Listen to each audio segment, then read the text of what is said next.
On today's episode, we have my friend Alyssa, and we're going to be talking about the differences between our experiences with living with cerebral palsy. Hello, everyone. I'm Alyssa, and you can find me at ABANDCP97 on most of my social media channels. I'm happy to be here and share my personal personal story and let you know that our experiences will hopefully bring change to the world. Now, did you want to start with what your form of CP is? My form of CP is spastic diplegia cerebral palsy, which essentially means loss of motor function due to a disconnect between the body and brain in all four of my limbs, but mostly in my legs and left side of my body. Okay. Um, Talk about your experiences in school. Well, every section of schooling had differences and similarities.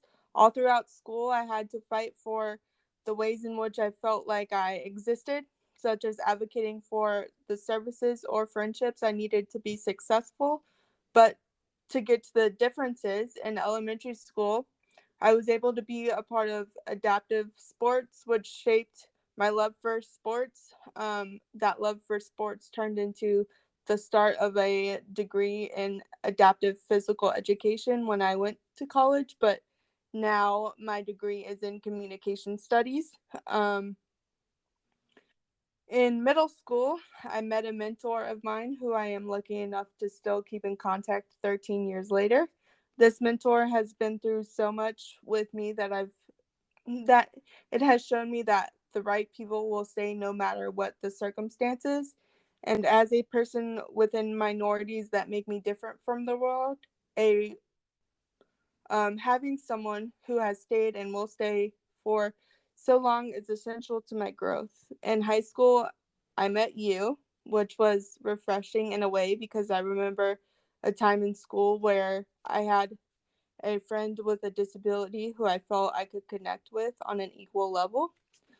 We both got a chance to understand the life of dating, essentially, with both of us doing it together.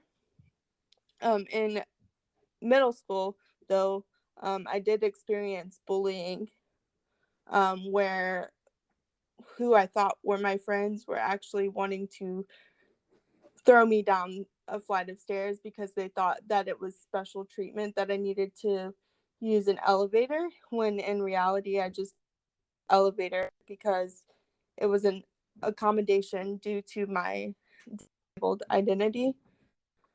In college and in the world in general, I think it's important to note that just because you need an accommodation, it doesn't mean that you will receive it.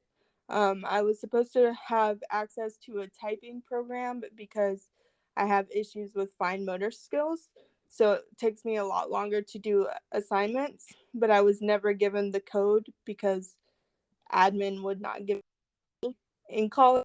So I never had access to that accommodation, even though it was needed for my success. Now, you mentioned the words accommodation and the word special. Um, what are your feelings on the term special needs being used a lot? I don't like it very much because my needs are not special. They are just needed to be done in a different way. I'm not a special person for being disabled. My identity is actually a disabled person. There's nothing really special about me.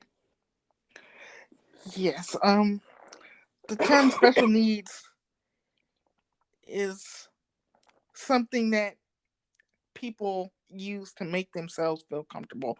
But what the rest of society needs to realize is that even if you are able bodied, you yourself are going to need some type of need to help you achieve what you want to achieve in life. Now you've been mentioning the word identity. Do you want to go more into what you identify as and why it's so important to have certain identities? We obviously, both of us are part of the disabled minority, but I also consider myself a part of the LGBTQ plus community. I've been understanding that I've always belonged to but I believe the more experiences I have with and without relationships, the more I realize how finding my place in these groups helps me learn to be proud of who I am. Again, when it comes to access, it is a fight. When I speak to other disabled people who are also a part of the LGBTQ community, because I am new to this community, other disabled people say that pride events are not accessible to those with disabilities, and the difficulty needs change because to accept ourselves we need to be shown that not only do we think we belong in the world, but the world itself needs to give us that option to feel included. Yes. As you know, I'm both a part of the Black community and a part of the LGBT community, and we have issues within all three communities that were mentioned with accessibility. A lot of people seem to think that it's better for us to create our own table, but in reality it's a lot easier for us and for others to allow us to join in with them.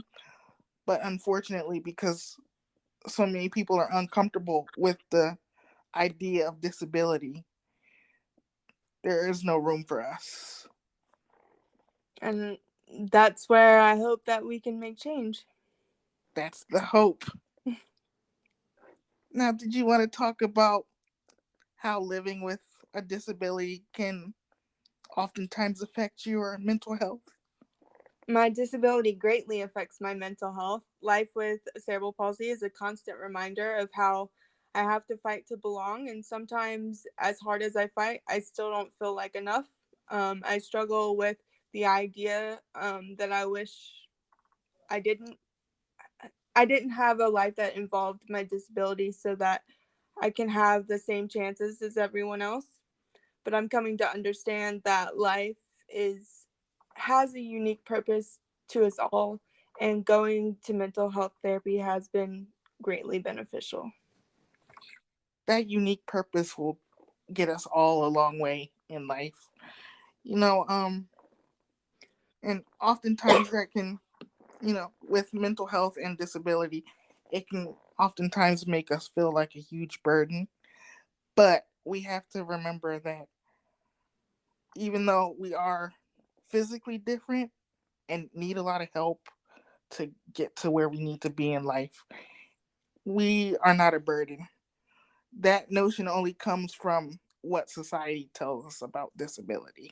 And I think it's important to also recognize that things come up, even though it's difficult in the moment, things come up for us at different times. I know that I started my love for sports in elementary school and um, continued all the way through college before I was told and realized that I wouldn't make a good teacher because I couldn't run after the children. I was more told that than I realized it for myself, because some days I wish that I could still be a teacher. And if you're listening to this, don't give up on those dreams, because I believe that that's possible. But what I was getting at was, I know you did not start your sports introduction until I met you in high school, and I was able to go to some of your bocce tournaments. Yes, and we did play unified tennis together in high school. And that was a great time. Oh yeah, I forgot you took my jacket and put it over your head because it was raining outside and you didn't want to get your hair wet. Yes, I remember that. I Fun remember that. times. I miss sports greatly, and I wish that there were more options for adaptive sports closer to us. I was fortunate enough in elementary school to be like 10 or 15 minutes down the road, but now it's 2 or 3 hours away in Baltimore, and for 2 to 3 practices a week, that's a lot out of a person's schedule. And as I was growing up, I realized hit a certain age with sports, they age you basically age out of the system, and if you want to go any further after 18, or 21, I can't remember, you kind of have to do your own league.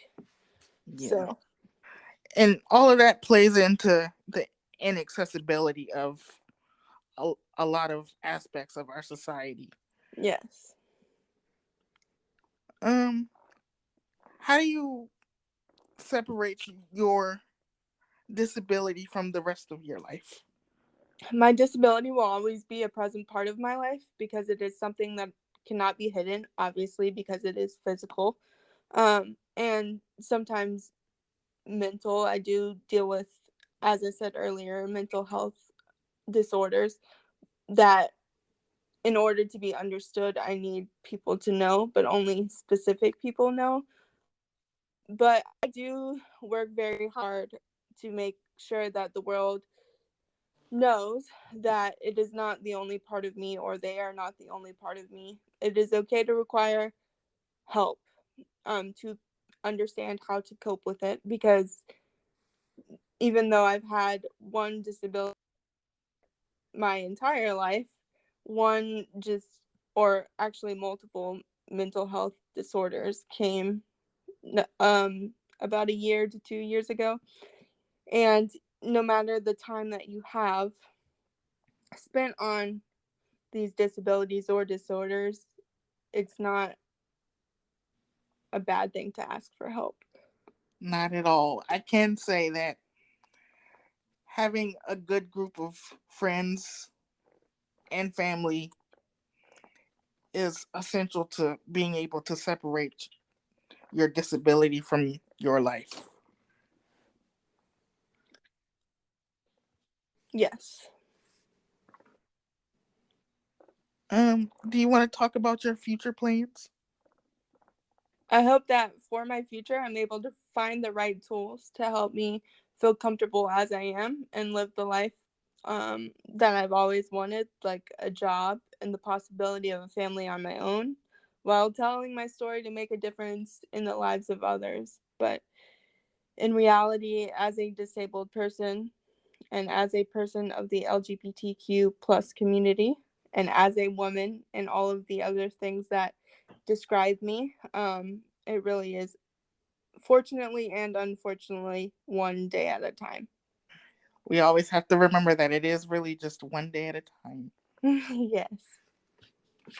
Well, I want to say thank you for joining me for the first episode, and I hope we can have further conversations about other aspects of our society. I would love to be back anytime you need me.